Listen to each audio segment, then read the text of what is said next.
и дългото работа. Защо харесваш този бунтарски дух, който тя така много приятно се лее в Тя го творчеството на пренася автора? в времето и до ден днешен. Това е един образ, който живее в своя собствена реалност и умее да се изолира от всичко външно, което може да я нарани, дори чисто физически, дори когато лъже, го прави с цел да потърси нещо по-хубаво, да го предложи като алтернатива на своите приятели. А, Това е един образ, който не пораства всъщност. Изолирал се дори от семейната си среда и от всичко останало, само и само да създаде едно мечтание, в което да изживее и да остави урок на останалите, че не всичко е толкова сило около нас, че възрастните трябва да се забавляват, порасналите, а не само да имат, как беше, данък общ доход.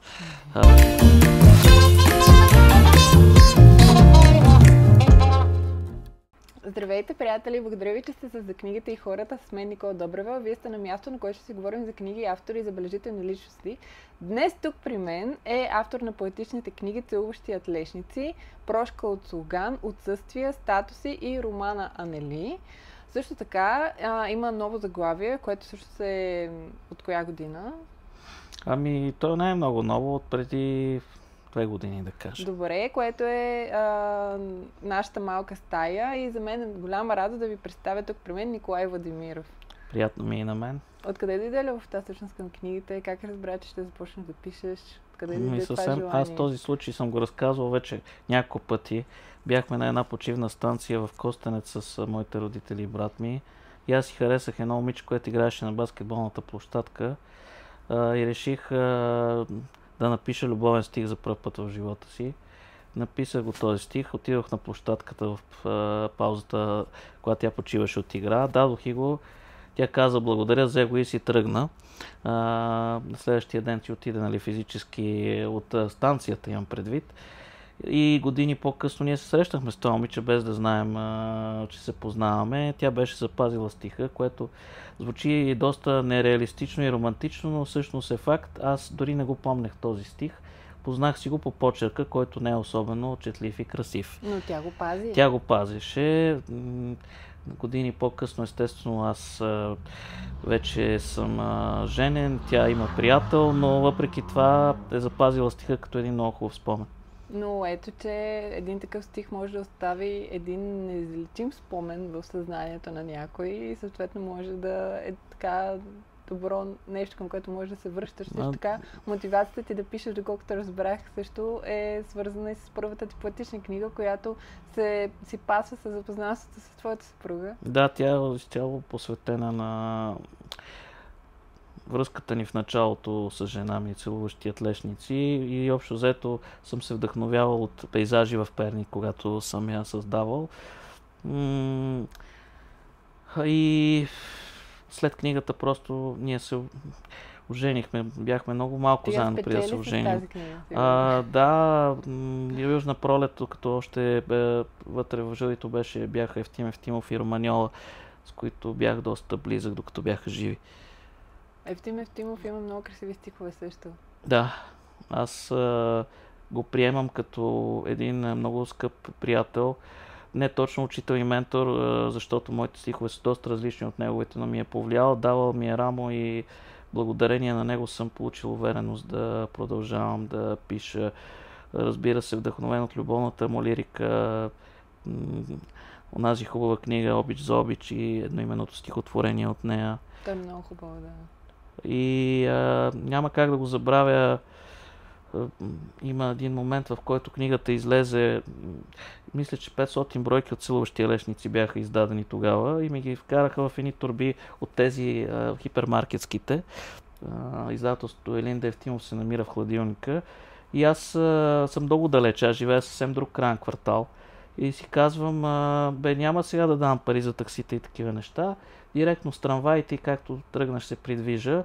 На следващия ден от торбите имах мускулна треска и установиха в прекия преносен смисъл, че поезията тежи на мястото си. А какъв спомен имаш с Евтим Евтимов? Какъв човек беше той? много позитивен, дори в недостатъците на стиховете, които оценява, намираше положителни страни, ценеше много младите. Това съм възприел като философия от него, тъй като аз правя всичко възможно да подавам ръка на доста млади автори и да им давам насоки, доколкото мога да изчистят стила си, не да ги науча да пишат. Това е съвсем различно нещо. Не можеш, според мен, да бъдеш научен да пишеш и имаш таланта и склонността да го правиш или не. Но това подаване на ръка, което е правил спрямо мен, аз предадох нататък спрямо новите поколения от търсещи себе си автори. Добре, а имаш ли някакъв незабравим урок, който си успял да възприемеш в неговото творчество? От неговото творчество възприех идеализирането на жената като образ, който може да извади мъжката същност дори от най-голямата бездна, в която се намира. И почита и уважението към женската фигура в литературата и в живота. Да, това е много важно според мен за всеки един човек да има същото отношение както към собственото си творчество, така и към хората около себе си, не само жената, ами изобщо.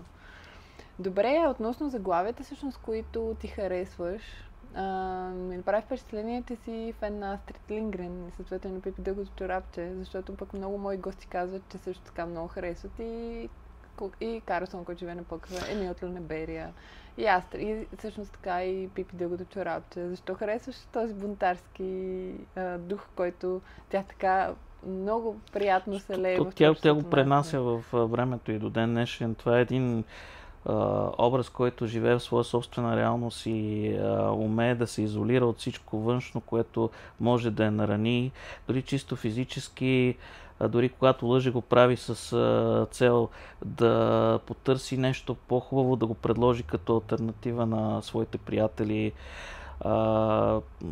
Това е един образ, който не пораства всъщност. Изолирал се дори от семейната си среда и от всичко останало, само и само да създаде едно мечтание, в което да изживее и да остави урок на останалите, че не всичко е толкова сило около нас, че възрастните трябва да се забавляват, порасналите, а не само да имат, как беше, данък общ доход. И да излязат от това вечно мърморене и нямане на време за нищо извън обичайните си рутинни занимания. Да, тя е точно такъв образ, който излиза от рамките на общоприетото и се живее по собствен начин, който тя е намерила за добър и който всъщност според мен руши така статуквото на това на нормалността изобщо, защото за нея нормалността е някаква реалност, която тя не харесва и съответно си избрала нейна си собствена. И тя всъщност е точно това, точно този бунтарски дух на Пипи също много ми харесва и според мен младите хора е хубаво да четат на децата си точно за тези образи, които по някакъв начин рушат статуквото по един или друг начин. За да запазят детето в себе си и за да могат след това да се справят именно с него в големия свят, който после те заобикаля. Това е така и аз дадох за пример Пипи Дългото чорапче и веднага препратката към нейното евентуално пораснало аз беше Лизбет Саландър от Мъжете, които мразят жените. Защото представете си една пораснала Пипи в свят, излязла извън своята реалност, в реалния свят изведнъж, шоково, бунтарка, иска да се противопостави на всичко възможно с така изтормозено детство. Тук бащата присъства като фигура насилник, не е, нали, да го няма някъде в далечината на някой остров да бъде пират и после превърнал се в бял човек, който се опитва да се адаптира. Ами не, тук това е онази пораснала тъмна версия на Пипи Дългото чорапче, която владее до неузнаваемост хаковете на живота, има страхотна фотографска памет и търси начин да забрави това, което и се е случвало. Не иска да бъде в този свят, изолира се, обаче винаги се намира по един човек, който успява да я докосне въпреки всички белези по нея, както е журналиста Бломквист около нея в историята. И тя пак по някакъв начин успява да балансира изгубеното с детето в себе си, въпреки че го отрича пред себе си. Това е един образ, от който трябва да черпим уроци, че въпреки всичко, което ни се е случило, няма нищо, което да ни пречупи напълно. Тоест не може духа и да бъде прекършен, каквото и да се случва. Да. А на нея какво и се е случило всъщност? Намекът, в който го има в трилогията Милениум на Стик Ларсън, всъщност е, че тя е била насилвана от баща си физически. Е трябвало много рано да се адаптира към реалностите, които я заобикалят и избягва физически контакт. Тя е изолирана, тя не иска да бъде в центъра на вниманието. Търси начин не да се излекува, да съществува по-своему. Но така се получават нещата, че тя става потребна на точно това общество, което отрича и несъзнателно успява да му помага. След трилогията Милениум и по смъртта на Стик Ларсън беше поета от съвсем друг автор, но той запази нейния образ. Малко го идеализира, издигна го, превърна го до някъде в своеобразен агент на тип Джеймс Бонд. Но въпреки това, това бунтарство, нещо средно между хипарство и ходеща поезия в мрачен тон, това се запази в образа на Лизбет Саландър. Добре, тя всъщност въпреки всички неща, които е преживяла, е могла да има добро оправдание, така че да се пречупи нейната духовност и тя да стане наистина омразен и ужасен човек, но въпреки това тя не го е направила, което за мен е такъв символ за много сериозен дух и сила, която имаш в себе си и вътрешна устойчивост, за да можеш да се справиш с всичко това, което те заобикаля и същевременно да съхраниш човека в себе си, въпреки всичко, което в началото на самата поредица. В началото на самата поредица тя е обсебена от така нареченото от американците anger issues, т.е. има много гняв в себе си и благодарение на този гняв оцелява. После в гнева обаче се промъква нежността и се оказва, че тя всъщност не е обвивката, която показва пред останалите. Тоест това е маска, зад която тя се е скрила. Защитна стена, да. Firewall, както би го нарекла героинята в книгата. Добре, тогава защо не мрази мъжете? Ами заглавието е мъжете, които мразиха жените. Това ми звучи малко оксиморон всъщност в книгата. Тя не мрази мъжете като цяло, макар че има един случай, в който издълбава едно име върху корема на човек, който се опитва да изнасили в книгата. Но то е предизвикано от неговата реакция. По-скоро центъра на действието около нея е, че тя се сблъсква с мъже, които смятат жените за вещ и искат да ги употребяват. И не напразно една от темите на Милениум е насилието над жени, което не е показано така, че да пропагандира, разбира се, всички жени са невинни и не заслужават да бъдат малтретирани или да се скараш с тях, но показва чисто документално какво се случва от страна на такива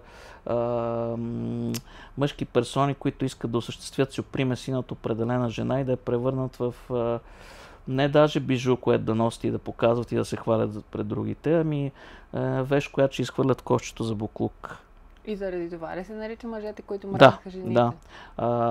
Заглавието на филма, който е правен, двата филма вече всъщност по първата книга от Милениум е Момичето с драконовата татуировка, но оригиналното заглавие на книгата, което не беше преведено тук първоначално, е Мъжете, които мразят жените.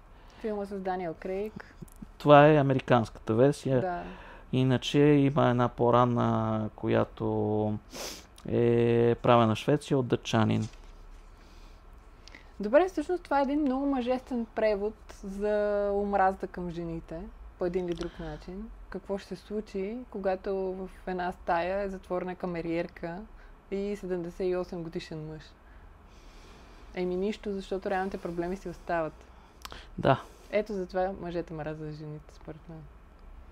Имам предвид, че се появява още един, който решава да ги намрази, защото Според мен това е една от основните причини. Това е една от основните и може с различни хипотези да се обясни. Може... Представете си, че има властна майка, което не е рядък случай, която е малтретирала детето и го е обиждала. Аз съм срещал такъв персонаж и съм описвал, между другото, в разказите си, който наистина имаше комплекс от майка си и подобно на Норман Бейтс от Психо, каза, че носи роклите. И тя го е обиждала, като ги носи, че е женчо. Тоест по-съзнателно е искал да бъде като нея? Да, но тя го обиждала, тя е жена и то в съзнанието му се забива подсъзнателно по-скоро.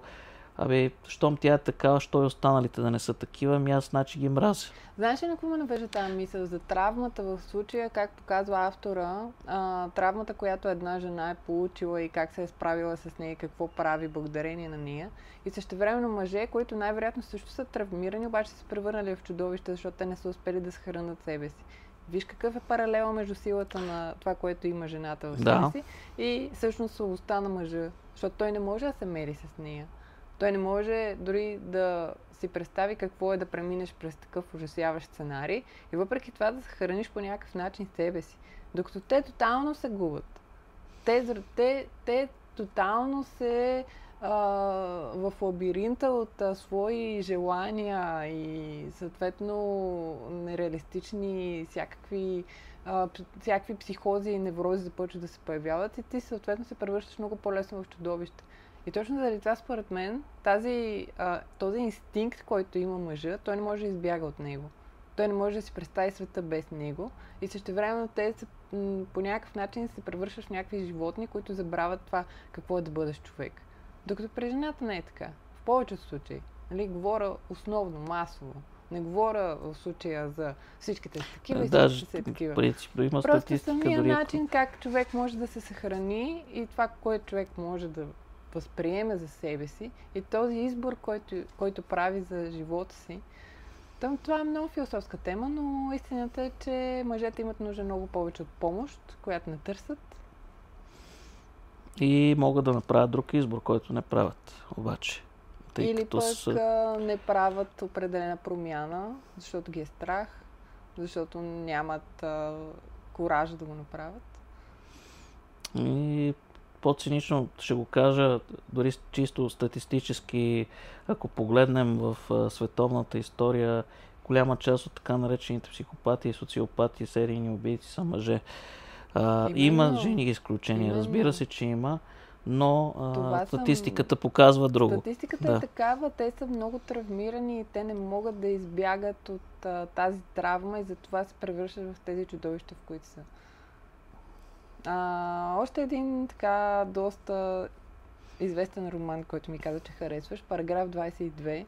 Ето това е един параграф 22, за който ние си говорим в момента. Да, в много случаи може. И същевременно това пък е един от тези романи, които наистина трябва да имаш куража да се базикаш с войната и то по такъв начин.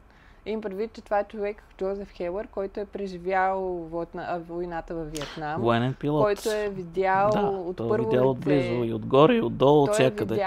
Той е видял всичко и същевременно пише един блестящ роман, в който той иронизира цялото това нещо, което той го вижда през погледа на иронията, което може би е по-силната страна на човека, защото ако успееш да се надсмееш над глупостта на света, може би успееш да се храниш по някакъв начин себе си. Не напразно, защото той роман, освен всякакви жанрове, които съдържа антивоенен, черна комедия, е една сериозна социална сатира на света.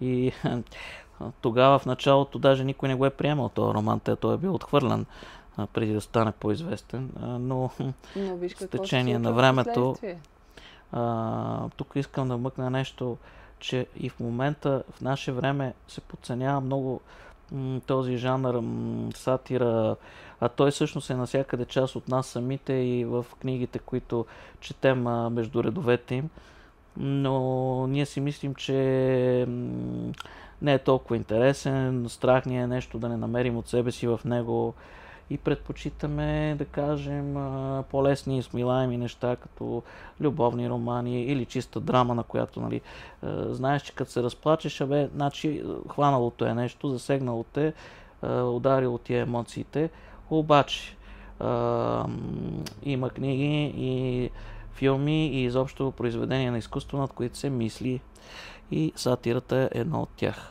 Да, и същевременно парадокса в тази история, защо той трябва да лети. Той, ако лети, означава, че е нормален. Същевременно, ако не го прави, значи не е нормален. Обаче, ако не го прави, той не може да... Той трябва. Точно това е параграф 22 и така се появява израза. Всъщност, ако го перифразирам, човекът иска, за да избяга от лудостта, да покаже, че е луд. Обаче той, ако осъзнава, че е луд, значи не е луд, защото го осъзнава. И търсейки начин да избяга от лудостта, полудява бавно, защото става част от нея. Това е параграфа всъщност. Ставаш част от системата всъщност. Да. И дори да знаеш, че това е нещо погрешно, просто нямаш друг избор, да продължиш да го правиш. Ти влизаш в една центрофуга, която те изпира по няколко пъти на ден и накрая се превръщаш някой от образите около теб, които всички са се вкопчили в някакво занимание, което не са убедени, че е тяхно, но ги кара да се чувстват забележими. И също времено ти знаеш, че това са ти казали последна мисия, за последен път летим и след това се появява още един път, още веднъж и така се оказва, че когато ти си мислиш, че за последен път ще летиш, всъщност не знаеш още колко пъти ще ти кажа, че трябва да летиш и колко още пъти ще се наложи да правиш това, което всъщност мразиш да правиш. Това е един от капаните на войната, всъщност, в буквален и метафоричен смисъл. И всъщност колкото по-луд става, той става толкова по-квалифициран. Виж какъв парадокс. Защото става част от останалите, които по този начин виждат, че той съществува. Да. Имаше един момент, в който гладният Джо продължава да отговаря на стандартите за полет отново и отново, само за да му отнеме твърде много време за обработка на документите му, преди стандартите за полет да бъдат повишени отново и отново. И така, Джо е този дебел перверник, който убеждава жените да се съблекат, да се снимат, като им показва, че работи за списание Life и ще ги постави на корицата. Това са част от илюзиите на сюжета. За съжаление, снимките не се получават. Да. Но пък книгата е забавна. Книгата е забавна, колкото и нереалистично да звучи за военен роман, той наистина е забавен и ироничен. Да, това е една от функциите на тази книга, антиутопията всъщност, като черупка и съдържание. И изпълнява много добре замисъла си в това отношение. Сега четен от разстоянието на времето, може би е бил по-смешен, когато сме го чели преди години. Сега на фона на всичко, което се случва и хората, които го четат, биха го определили в една така друго понятие, нали, в щатите му го наричат кринч, малко така disturbing на моменти, но всъщност това пък дава възможност на човек да нещо да го разтърси и да се замисли над. Все по-малко хора мислят над това, което четат и гледат. Това ме притеснява мен лично. Вижда се външната увивка на сюжета и се казва, този филм се разказва за еди какво си, еди що си, този и онзи герой, обаче за тези герои и сцени се крият много повече неща, отколкото гледаме всъщност. Те не вникват за съдържанието. Както има четене с разбиране, така има и гледане с разбиране, което за съжаление ми липсва в днешно време все повече. Между другото, като говорим за такива истории, които са психически натоварени, като говорим за... Ти ми каза, че харесваш Американски психар на Брет Истън Елис. Да, Брет Истън Елис. Защо ти харесва тази книга? Тя... Продължаваме с сатирата. Самото и заглавие е доста така... Той, когато го е писал тази книга, Брет Истън Елис всъщност е иронизирал и е правил критика на така наречената дендинизация в американското общество сред мъжете и обсебване от суетата към външния вид. самия главен герой убива заради това, че визитната му картичка не е толкова хубава, колкото на някои други бизнесмени. То е едно такова юпи без душа, което търси нещо да го движи напред, защото не усеща нищо. И изключителен сарказъм и цинизъм има в факта, че той е канибал. Защо е канибал? Това е една метафора, която използва Брет Истън Елис, за да покаже, че неговия герой няма душа. Той се храни с останалите, за да може да компенсира липсата на душа. Ти си паразит, стоен за изтребление. Да. И не напразно аз го дадох това като пример за книга, и защото исках да го свържа и с сегашните теми в киното, които тази година и миналата особено са пряко свързани с външния вид и човек как се чувства в кожата си и че иска да я промени. Много е зависим от външната оценка на останалите и е обсебен от този факт да изглежда добре, независимо дали вътрешно се разпада. Кой точно филм визираш? Много ми е интересно. Те са няколко. Кои? Като и The Substance, примерно, и Baby Girl беше, и Different Man, поне 3. Тук се сещам. И Бруталиста го има не в толкова степен, там по-скоро там са други проблемите, но това обсебване от суетата да изглеждаш добре го има като и да бъдеш прият, дори в Анора го има, нали, отчасти по друга форма. Да, съгласна. Тази тема почва да засяга и вълнува много съвременното поколение. Да бъдеш възможно добре изглеждащи отвън, защото те е страх да не останеш самотен и изолиран. Мисля, че в Субстанцията доста добре го показват. Така е. Там и чисто графически също е представено, нали, с цел. Той е... Имам чувството, че се опитват в момента да покажат всички недъзи на хората в днешното съвремие, именно с тези филми. И в Субстанцията, който е един филм, който е просто потресаващ. Им предвид, че много трудно човек може да го изгледа целия. И същевременно като някакъв голям чук, който те удря по главата, защото истината е, че показва света, в който живеем, начина по който, да кажем, един човек се е изградил някакво име, работил е върху него, но тя, ето в Субстанцията, пък тя използва само красотата си. Тя не използва ума си. Тя трябва да танцува някакви там смешни гимнастически упражнения. И да Last Showgirl с Памела Андерсън, между другото. Ти не използваш по никакъв начин мозъка си. Тук не говорим за устояване на чест, на достоинство, на човечност. Ти говориш просто за устояване на едно носталгично минало към твоята красота, което много отдавна си е заминало, обаче пък толкова много искаш да го съхраниш, защото искаш да си запазиш точно това усещане какво е било, когато си бил на тези години, когато си бил на върха. И виж какво се случва, когато използваш само тялото си, без да използваш ума си по никакви параграфи. И ето това е резултата всъщност. Разпад, това се случва накрая. Случва се пълен разпад и има някакви материален и морален потресаващи сцени в този филм. Аз не можах да го догледам. Просто не обичам да гледам такива ужаси и хорори и така нататък. Но пък напълно разбрах каква е идеята и какво е заложено в този филм. Истината е, че много ми се иска да гледам филми, в които са заложени устояване на чест, устояване на достоинство, устояване на някаква позиция или пък дори нещо, което ти залагаш в обществото като принос или пък някакви трогателни истории за човечност. Но истината е, че филмите, които ние гледаме в момента, показват тази действителност, в която ние се намираме. Защото в момента тук, в света, в който живеем, тези всичките неща, които ги изброих, сякаш вече са заличени. И филмите точно това показват. Какви сме ние в момента. Точно така, те са. И още повече тук сега искам да метна по отношение на The Substance и не само него като филм.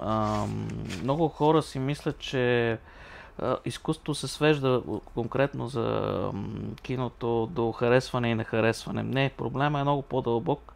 Изкуството е провокация. Той иска да застане срещу тебе и те удари с нещо. И да мислиш после. Да го мислиш, ако трябва няколко дни, може нещо да те дразни, може нещо да не харесваш наистина. Обаче, ако те накара да мислиш и ти остане под кожата, значи си е постигнал целта. Ако те накара да си кажеш, аз не искам да съм така. Точно така. Аз не искам да бъда като теб. Аз искам да имам по-различни мисии, цели и изобщо желания в живота. Аз не искам да приличам дори малко на теб и на това, което ти представляваш в този филм. Защото те точно това показват. Така е, с този пример се цели точно това да вземеш ти позиция за себе си. Това ли искаш да бъдеш или нещо различно? Добре, а какво ще кажеш за най-добър филм за тази годишните Оскари? Какво мислиш? Беше доста оспорвана битка до последно, тъй като имаше разнопосочни информации. Аз ще кажа, че съм доволен от това, което се получи като награда. Още повече за Майки Медисън, която според мен беше по-добрата актриса от двете, въпреки че Деми Мур е легенда вече. По-естествена беше. А Нора спечели най-вече с това, че има многопластовост, има поне 3 действия, разделен схематично филма, които са адски различни един от друг. Удряте с това, което ние живеем в момента. Даже първата част на филма си е жив TikTok. Той нарочно е направен така. Ама това е една история, сякаш някой я взе от Инстаграм и е направил на филм. Ами част от нея, да. Част от нея, да, тя е независимо кино. Между другото, е с много малко пари е правен филма. Добре, аз оценявам независимото кино. Много се радвам, че такъв филм спечели Оскар. Им правит независим филм. Но в никакъв случай не мога да кажа, че това е филм, който той сякаш е взет от Инстаграм като история и същевременно направен сякаш скалъпен, не знам, аз никога няма да ми остане такъв филм за по-дълго от 5 минути в съзнанието. Не, при мен остава, защото го разглеждах на много пластове. Даже самия му финал, той беше обсъждан по много форуми по най-различен начин. Имаше адски много интерпретации, какво всъщност иска и как ще продължи действието за двамата герои, конкретно за Нора, което означава, че отново си е постигнал целта. Има провокация, която работи. Това е много важна художествена част при оценяването на филмите и не само в Щатите, и навсякъде по всякакви конкурсни програми, което се пропуска. Ами с две думи, интелектуалната тайна на този филм е как всъщност парите намират място в сърцето и тя същевременно се отказва на последната сцена на задната седалка с някой, който директно се оказва на задната седалка на колата с някой, който просто се държи човешки с нея. Mm-hmm. Точно заради това човешко държание тя вече... тя вече не може.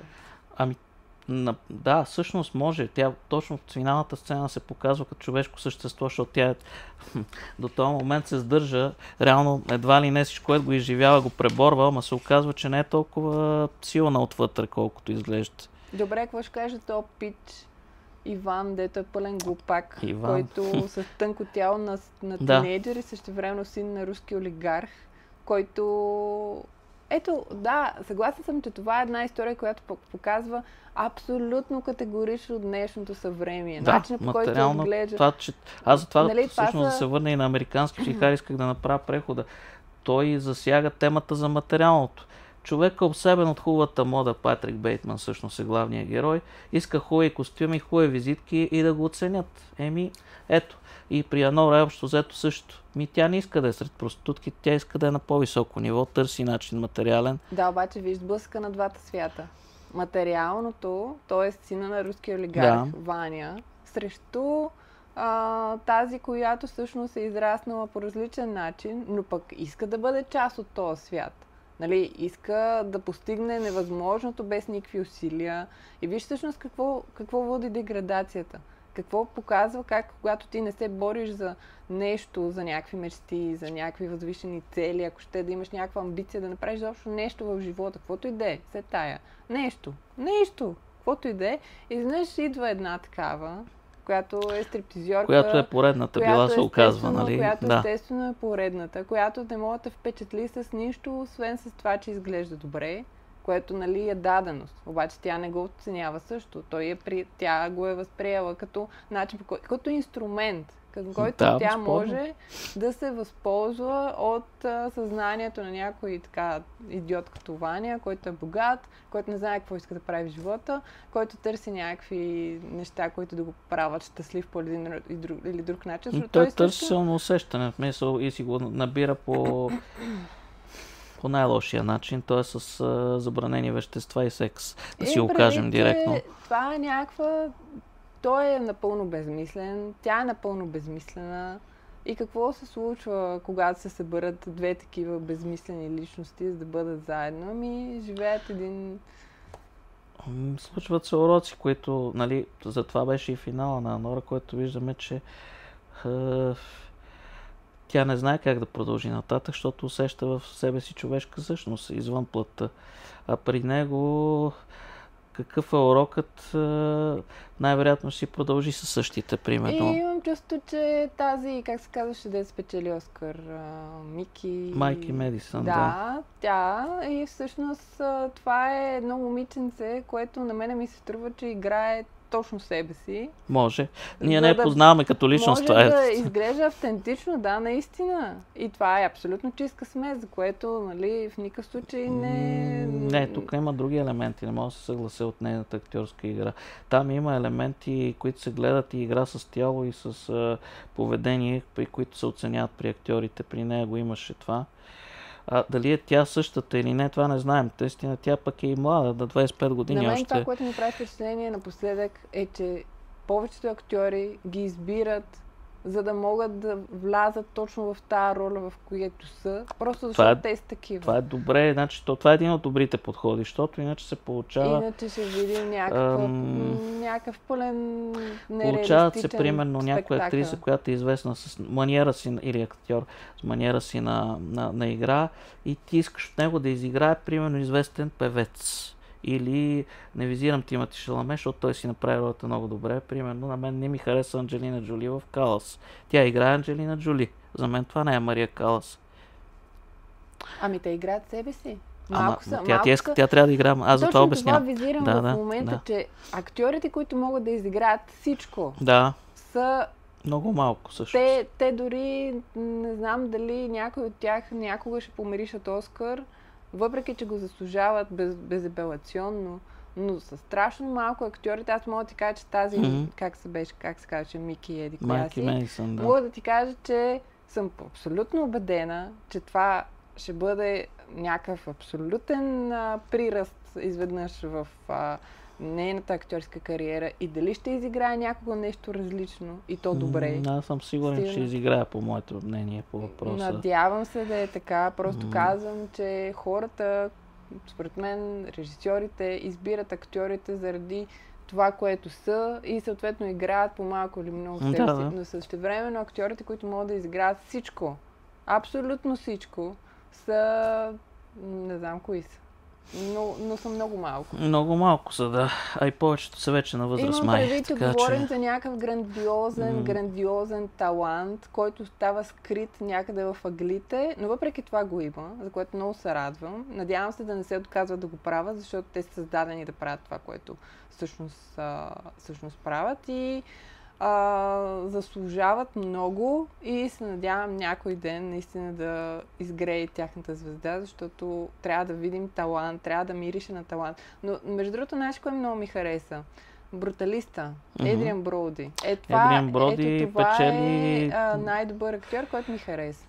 Аз съм съгласен, да. И когато... Аз го изгледах наведнъж целия филм, нали? Много хора са го гледали на части. Аз го изгледах също наведнъж, защото отидох специално на кино, за да го гледам този филм. Той е саундтрак там в киното, да.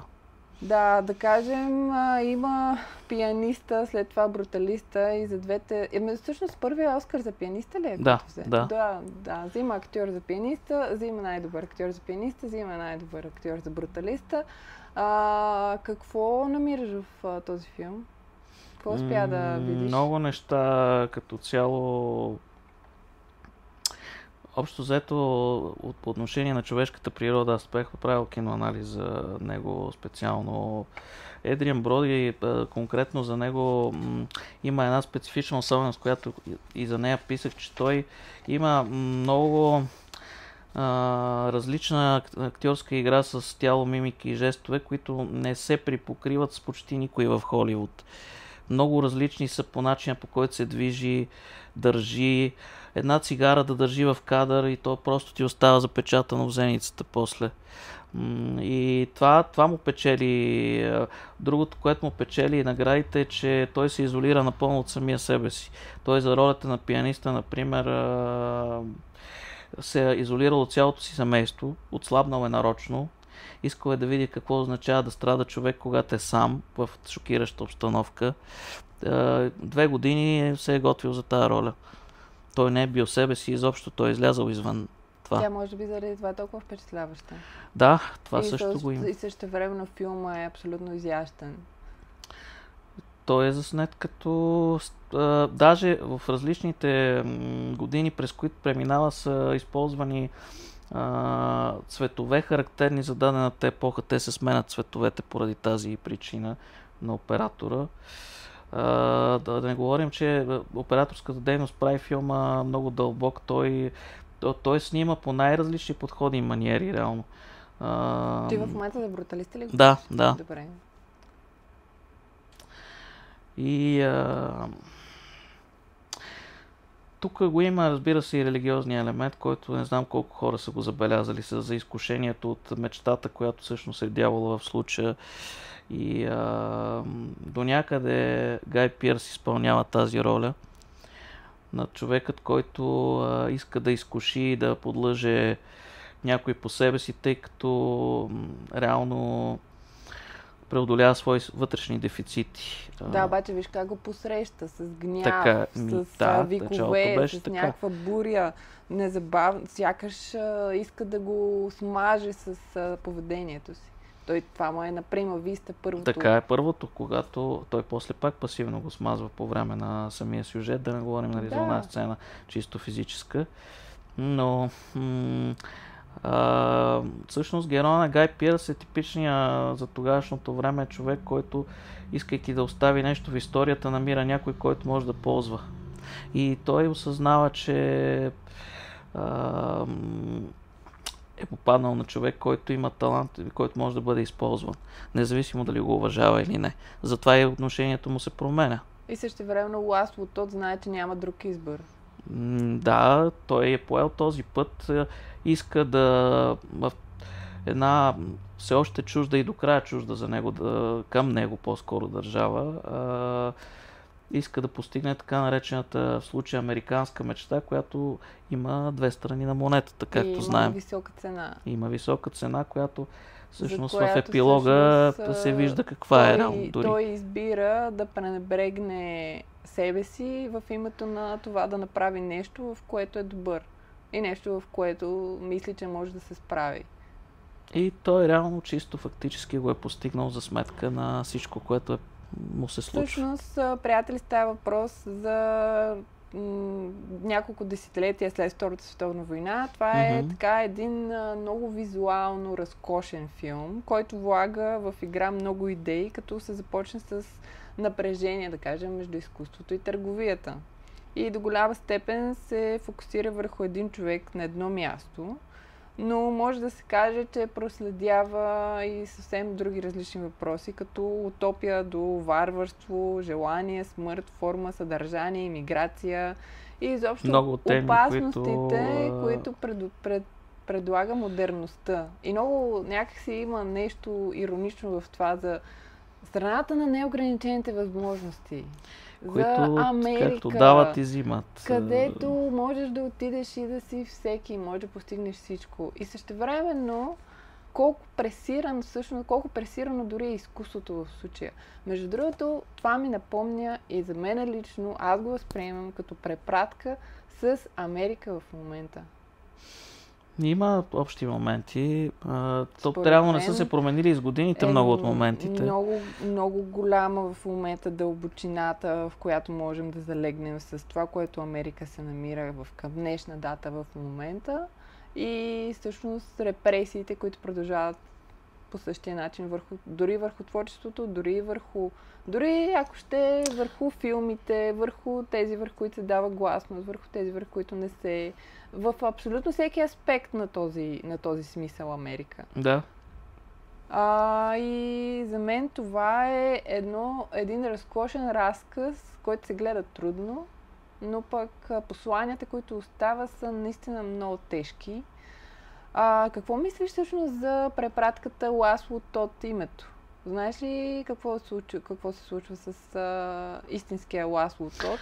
Не напълно автобиографично. Исках да бъда изолиран от тази биография, за да мога да... Ласло Тот всъщност, не знам дали е взето нарочно, режисьора е решил специално това име да използва, но това е истинска личност, която поврежда Пиета на Микеланджело в доста отдавна било, не съм сигурна коя точно година, но има такава препратка. Сега, ако гледаме, да кажем, финалните сцени, виждаме една прекрасна Венеция, виждаме едни чудесни, изящно направени детайли в един прекрасен град, който сякаш е изваян от гениални творци. От творци, които са си оставили ръцете върху едни от най-красивите произведения на изкуството, които изобщо човечеството познава. И самата Италия, където в Ренесанс и още толкова много течения са минали оттам. И въпреки това, хората продължават да се връщат там, за да го видят тези красоти,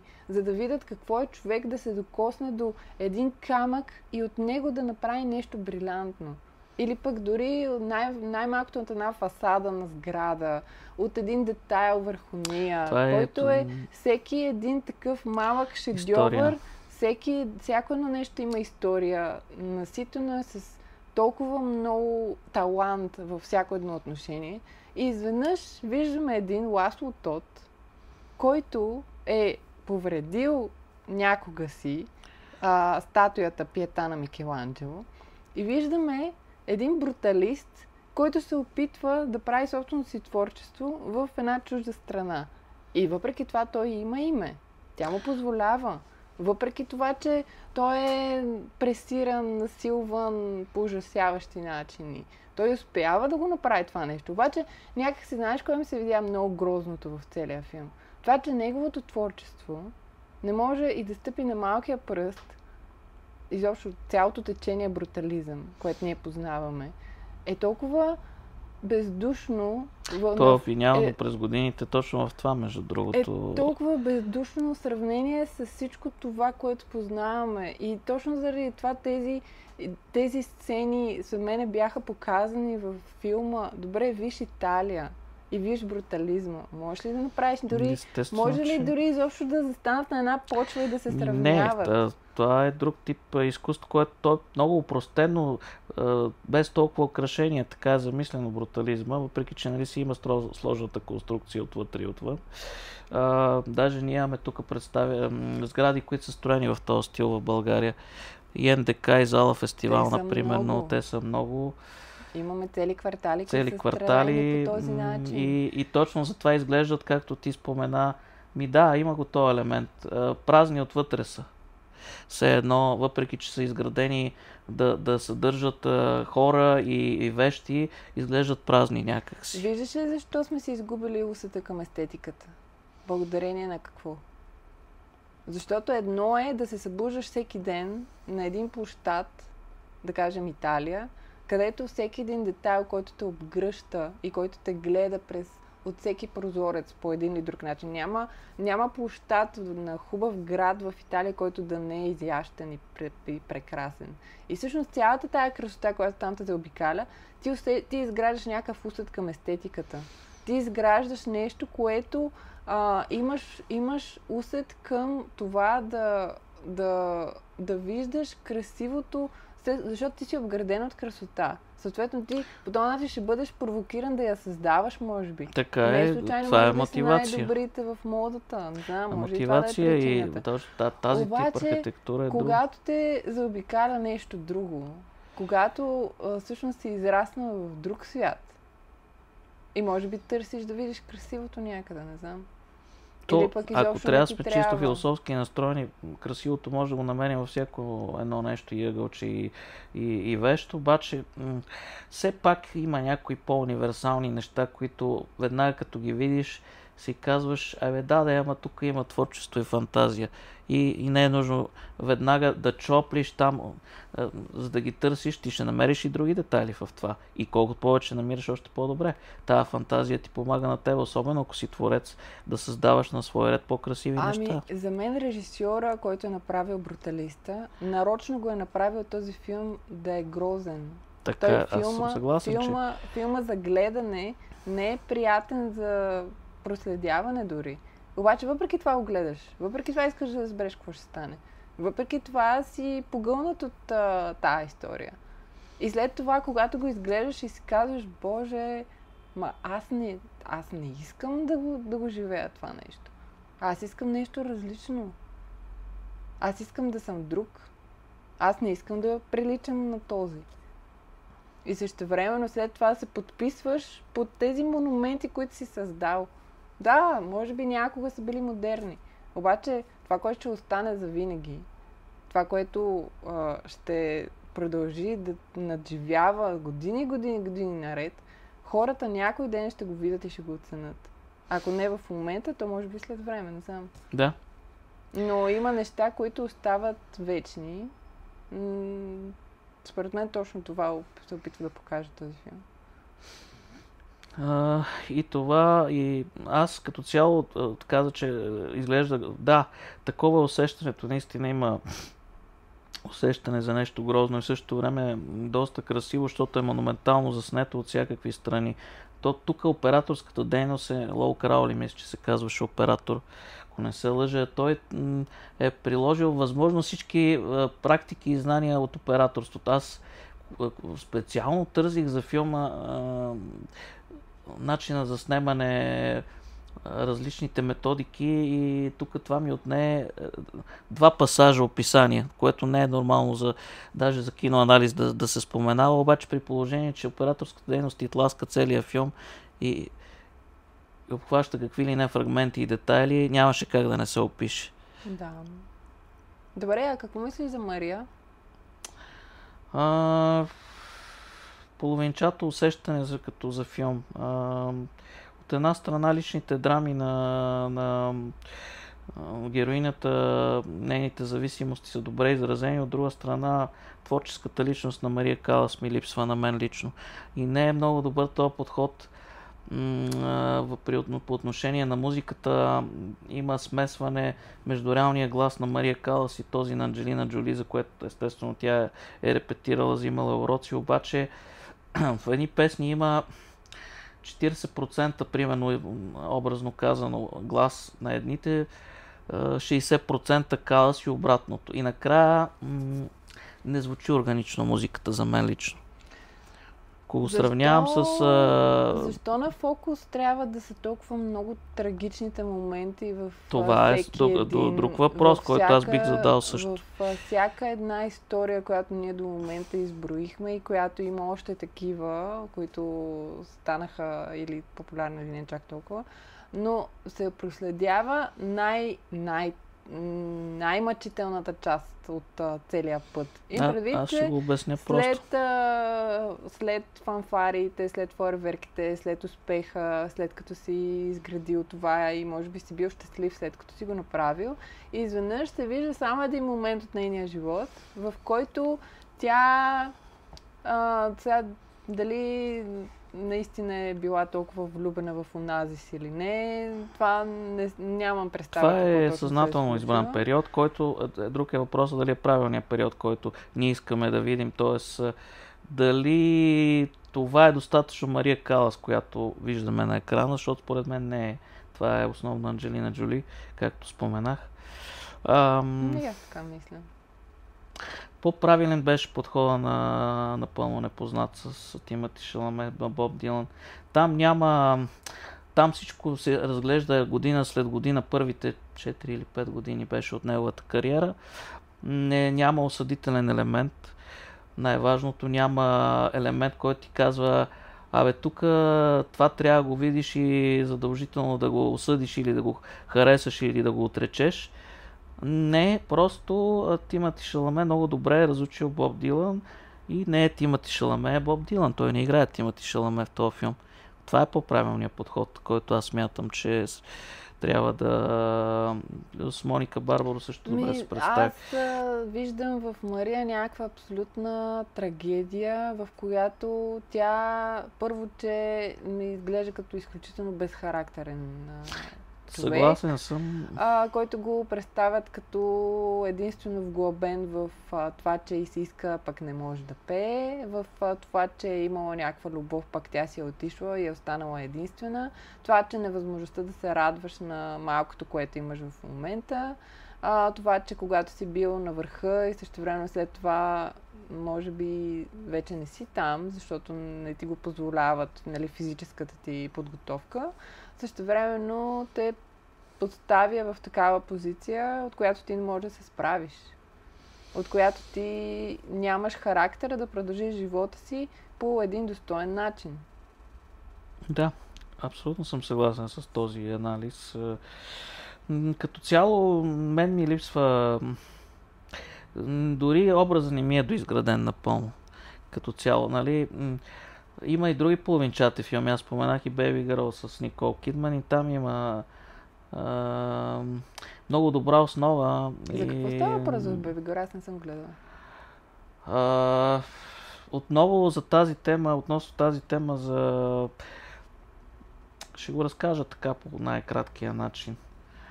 Представиш, че се намираш в една перфектна среда и си перфектната съпруга, майка, шеф и така нататък, но те е страх, че имайки всичко не изпитваш нищо.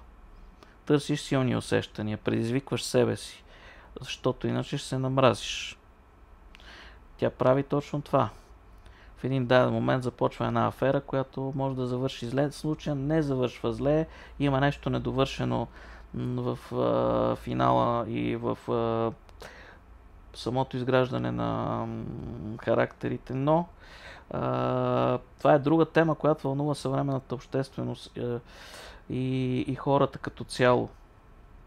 Страхът, че ние сме пренаситени от преживяване и информация, но всъщност чувстваме ли това, което искаме да чувстваме, ние ли сме тези, които сме и имаме ли изобщо чувствителност, а не ставаме ли безразлични към твърде много неща и хора, които ни заобикалят. Ами то всъщност това коравосърдечността се произвежда точно по такъв начин.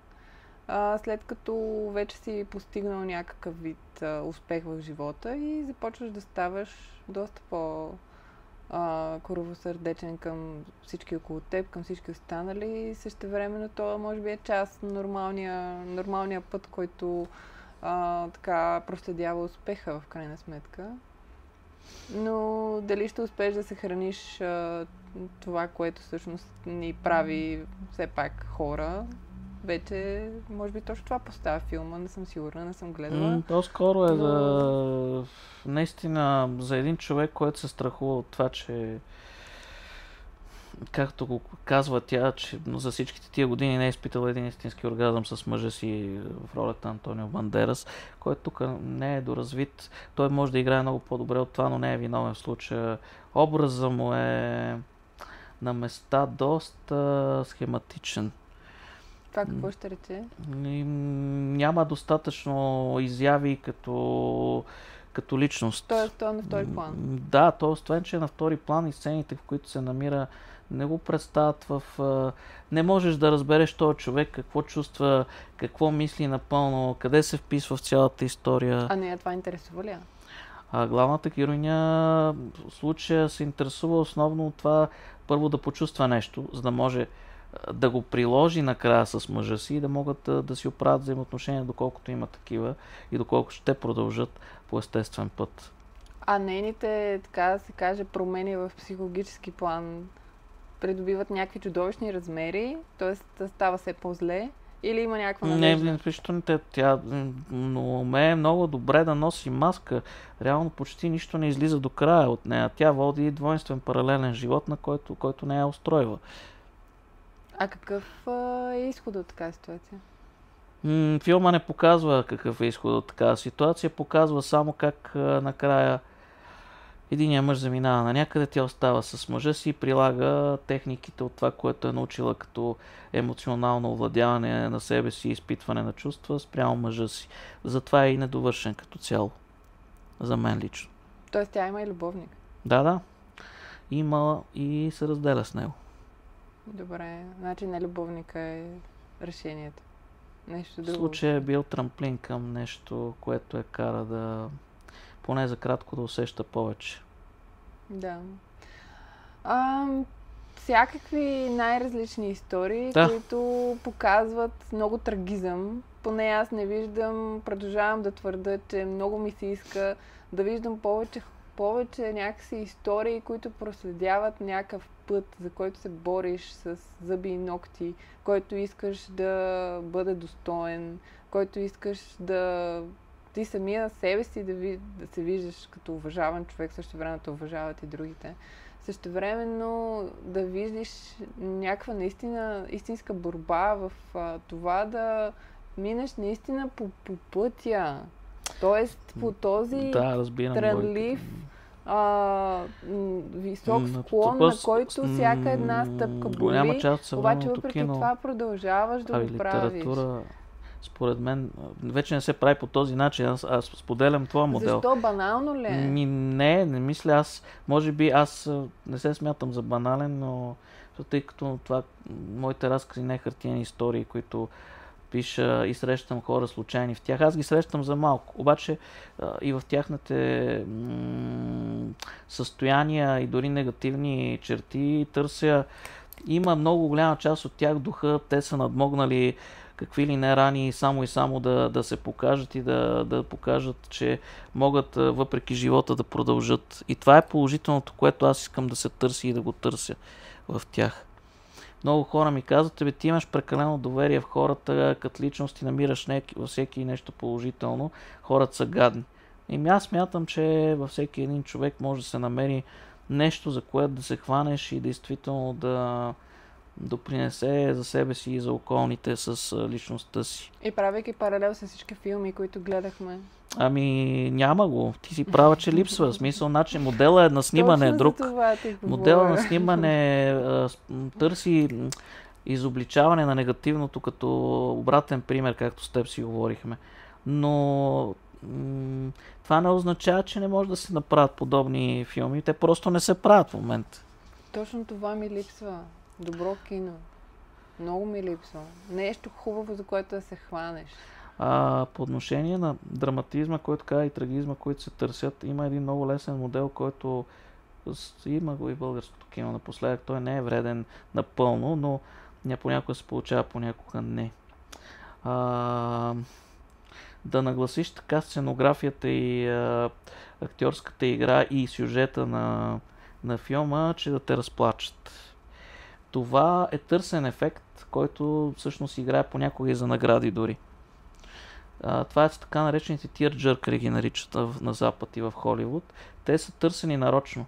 Смята се, че когато филма успее да те разплаче, ти го имаш за качествен и за добър. Обаче това е много подхлъзваща материя. Не всички филми са така. Ще накарам някой, който е плакал на определен филм, да ми разкаже след една седмица за какво се отнася филма и няма да може. Мислиш ли? Да. Бърка се оценката спрямо киното, обърква изкарването на сълзи с качеството на самата продукция и на лентата. Това са две различни неща.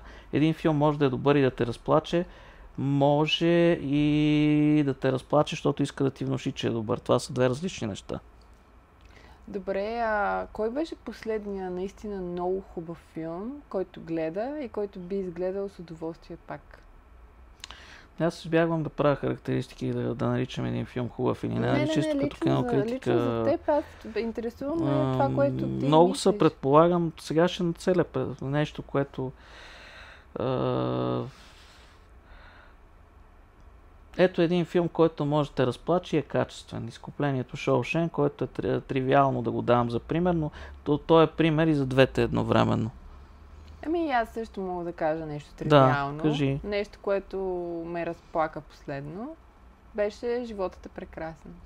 Това е, може би, айде да не... Даваме крайни оценки, обаче гениален в определени моменти филм. Не знам дали е възможно да има по-гениален филм за войната, който да те разсмее и да те разплаче. Много трудно биха направили. Ето това е изкуство. Да, това е изкуство. Ала Бенини. Да. Защото Роберто Бенини има един момент, в който никога няма го забравя. Това е един от най-величествените моменти, които са се случили в историята на Оскарите. Как той взе награда за този филм и беше толкова въодушевен. Той беше такова невероятно щастие изпита този човек и радост в този момент, че той започна да ходи по седалките. Започна да ходи едва ли не по главите на хората по седалките, за да стигне до сцената и да изкаже благодарността си за това. И също времено аз, разбира се, изказвам моята благодарност към този филм. И още един великолепен филм, който много ми хареса. Не се разплаках, но много ми хареса. Беше Cinema Paradiso. Това е великолепен филм. В принцип, аз, като говорим за италианско кино, също доста има един различен стил, който много чепка човешката природа. Аз затова, примерно, айде, не говорим тук за филм, но един сериал като Гениалната приятелка, 4-те сезона, това е една много висока топка. Гениалната приятелка е страхотно разказан сериал, който разказ е много, може би, по-добър от книгата, както е написано. Те с 4, да, съгласен съм в някакви отношения. Филма изглежда доста по-добре, отколкото книгата е като написана за бебета. Обаче, същевременно, ето това е една... Имаше моменти, в които ми беше много протяжен. Имаше моменти, в които наистина не ми се гледаше повече, защото задълбаваме в чувствата, прекалено дълго се... Всъщност това е типична черта за италианците, те обичат да минават през тези теми. Беше ми прекаленото задълбаване и в трагедията накрая, но накрая ми стана досаден. В началото ми беше много интересен. И мога да кажа, че да, това е една история, в която, приятели, можете да запознаете две приятелки. Едната се опитва да надскочи другата, има съревнование, има приятелство, което обаче може да бъде и опасно, защото говорим за две момичета, пък когато има сблъсък на интереси, започват да се появяват и други неща, обаче пък въпреки това едната не спира да дърпа другата, защото другата иска да бъде толкова добра, колкото е гениалната приятелка. Тоест Елена много иска да бъде като Лила. И всъщност Лила пък е нейния, така да се каже, двигател. Тя да продължава да се учи, да продължава да дързае, никога да не се спира, за да може, защото това показва всъщност първо фашизма, много добре проследен в филма. Това е още в началото, да. Да, зараждането на тези, пък и на антифашистското движение същевременно. И всъщност еманципацията на жената, начинът по който стои жената в тогавашното време. Нали, говорим за един много консервативен свят, който е Неапол, в който говорим за хора, които живеят по един строго определен начин от онова време. Тоест няма да учат децата, те ще работят. Жената трябва да готви, мъжът трябва да ходи на работа. Живее там доста, защото това е един много беден квартал в сърцето в покрайнините на Неапол. И говорим за експресивна Италия, т.е. там се викат, крещат си, даже ако си забелязала, като започва сериала, винаги се представя отдолу, че се говори на италиански и неаполитански. Те го отделят този език от... това е много... Това е тяхно национално богатство. Да. Аз съм живяла известно време точно в този регион. Да, и това те се гордеят с точно този език, който имат, гордеят се с храната, която имат. Същевременно имат някаква неприязън към севера. Обаче пък това, което е хубаво, че са успели така да си съхранят техните си традиции, които си ги различават от всички останали.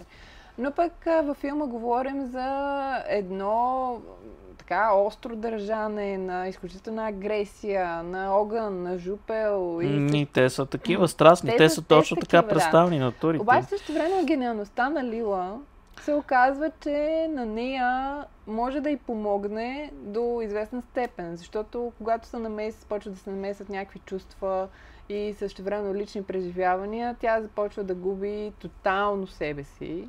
Тя започва да бъде извън собствената си кожа, гениалността вече по никакъв начин не й служи и тя същевременно почва да се самоубива. Но пък същевременно Елена вижда се и от другата гледна точка на тази, която уж перфектната. Тази, която е И се оказва, модела... че не е толкова перфектна всъщност. Да, но модела за пълно равновесие, за абсолютна така устойчивост. по-разумния осъзнат човек в случая. Така се показва, но не е напълно. Знаеш ли кое е най-голямата ирония всъщност в тази история? Че всички се въртат в кръг и накрая всички се повтаря. Да, съгласен съм. Иначе 4-те сезона, да кажа за хората, които ще го гледат, те са изградени като периоди от човешкия живот, всеки един от тях. Като започнем от детство, след това юношеските години, така първите любови, трепети, след това съзряване и накрая вече периода, в който човек след средна възраст върви към своя залез лека по лека. Да. И същевременно Елена ми през цялото време ми беше хем същевременно иска да учи, хем изключително слабохарактерна. Им предвид, че на нея целият живот се върти около мъж. За нея това е най-висшето благо в живота и да има мъж до себе си, който същевременно се държи просто потресаващо с нея.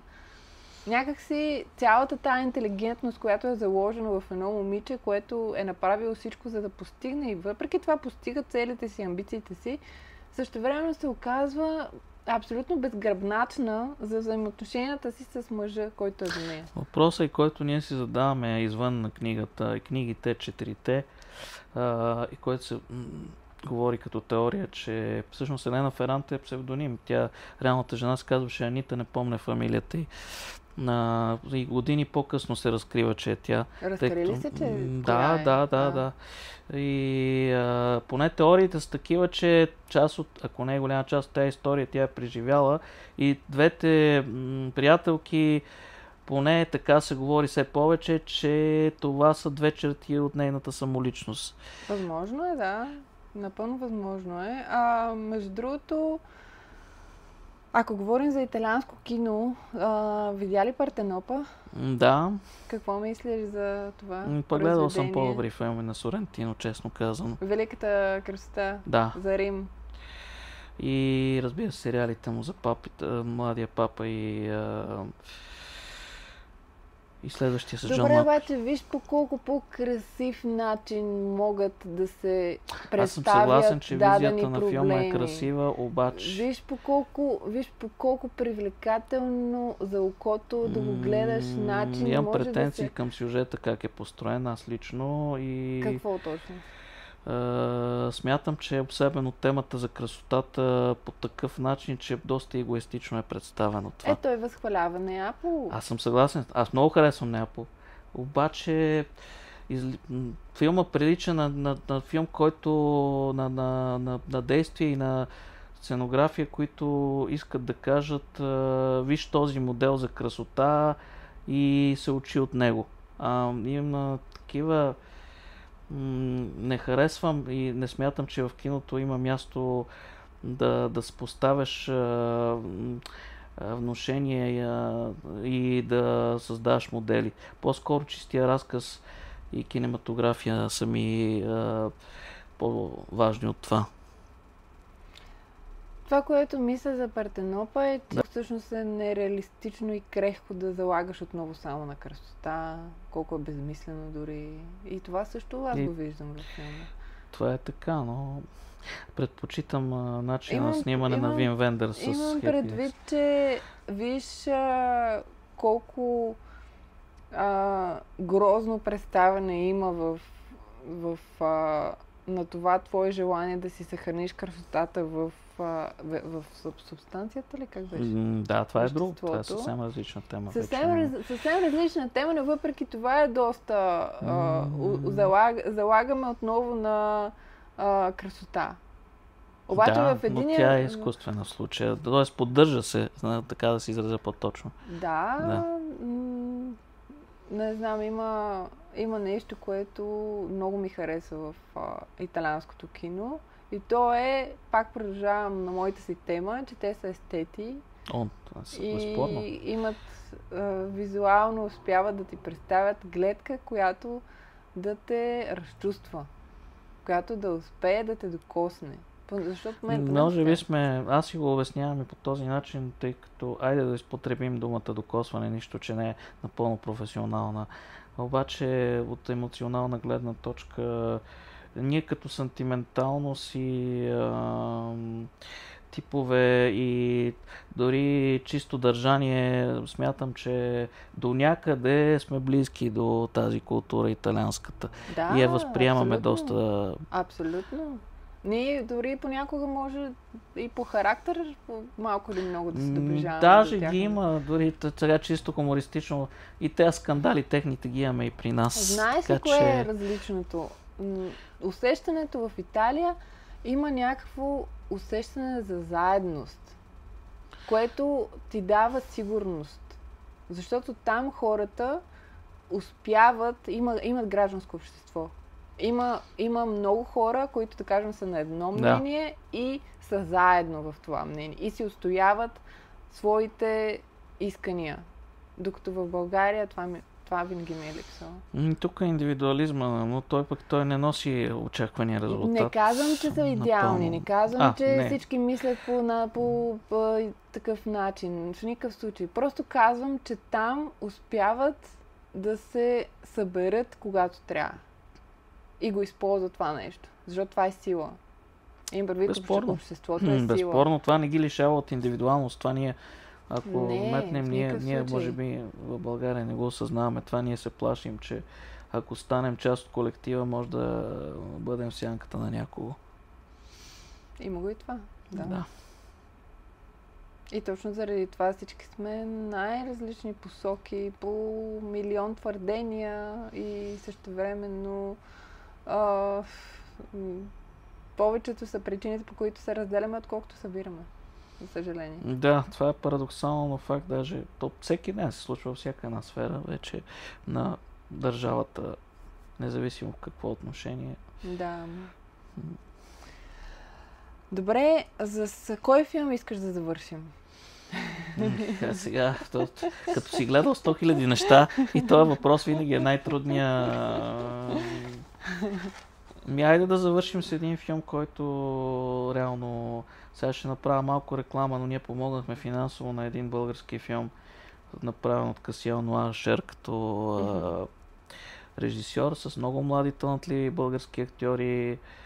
И той е по една стара история на японски автор, който реално е спазвал самурайския код и се е самоубил, протестирайки срещу тогавашния ред в Япония. Мисля, 60 и коя година, може и да бъркам. Но това е, казва се САД или Игри по време на апокалипсис. Всъщност филма се развива на затворено пространство през цялото време. Те репетират сцени от тази книга, пиеса или както е наред. Отвън има война.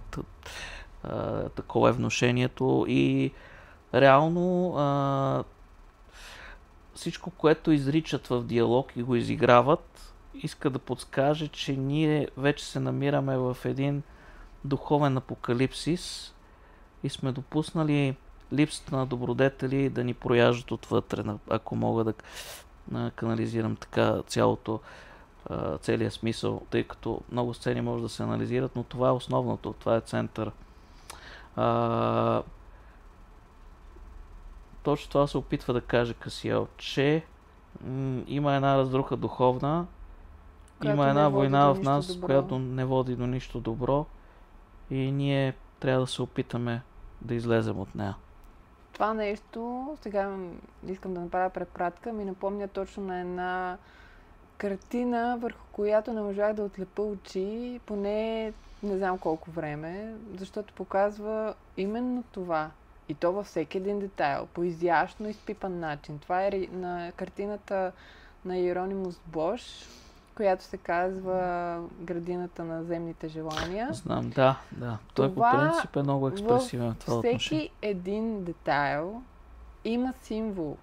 Да кажем, напукването на удоволствието, представено по един крехък начин и колко лесно може да се пропука. Самата идея на... Дори в определени моменти можеш да видиш какво означава това да играеш хазарт и как те убива. Какво означава това да приемаш алкохол и как те обезличава. Какво означава даден... Всеки един символ има заложена да те инструменти, музикални, които си създал, как те унищожават. Големи птици, които пък са символ, нали, птицата на, може би, чорликът пеят, когато си влюбен и как те изяждат. Градината на Венера, в която всеки може да се носи, когато е влюбен. Обаче после какво се случва? После идват всички плътски желания, които те унищожават малко по малко. И същевременно желанието на човека. Това е една картина с всички тези желания и удоволствия, които има в човешката природа. Защото ние сме хора. Ние малко или много се приличаме. Ние не сме коренно различни един от друг. Обаче той е показал, в една картина е събрал абсолютно целият този теологичен смисъл на това какво означава вярата, духовенството и това да го съхраниш и какво означава, когато го загубиш изцяло. И всъщност как дори върху краката на Антихриста се появява проказа или пък върху такива крайниците започват да се отделят от тялото по определени причини. Им прави, че това е абсолютно гениална за времето си творба, която виж какво е показал тогава, обаче колко всъщност е реалистично и в момента. Продължават някои наистина сюжети от изкуството това, че са префасонирани, малко променени в определени произведения, не означава, че не са валидни и актуални. Все още темите, които засягат обществото, колкото и то да се променя, да върви към роботизация, да го наречем, айде там. Казвам, защото вчера в скоби попаднахме на една програма, която може да прави музика и не можахме да познаем с един приятел това, което се е получило като резултат от да го отграничим от реалното направено. Гласовете си бяха абсолютно модулирани по начин, по който все едно има съществуващи хора. Това е света, в който в момента се намираме. Надявам се истинските човешки мисли да продължават да вилнеят много по-силно и много по-гласно над света. И да се фокусираме върху истинското, върху това, което е по-близко до нас. Да виждаме как да не се прави в живота благодарение на изкуството, което ни показват. И да се учим от собствените си грешки. Може би това е... И аз бих добавил, което винаги търся думата човешко в това, което наблюдавам и срещам като личности. Дайте да развием повече човешките взаимоотношения на основа допирни точки, а не разделения. Да. Съгласна съм. Добре, сега за финал ще ти задам няколко близ въпроса, на които ще помоля да ми отговориш първо сигнално. Кое е това в сегашно време, което те е променило? Движението покрай мен. Добре, кое е най-готиното нещо на това да преминаваш през толкова много истории? Че мога да ги забравям и в същото време да помня основните акценти от тях. Добре, а коя музика харесваш да слушаш най-много? Рок, метал, блуз. Коя суперсила все още носиш от детството си? Да бъда себе си. С коя историческа фигура искаш да си пиеш виното? Вино, Хемингуей, примерно. Добре.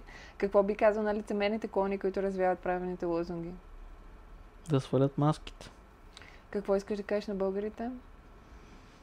Да правят повече любов, дори когато не е в физически аспект помежду си.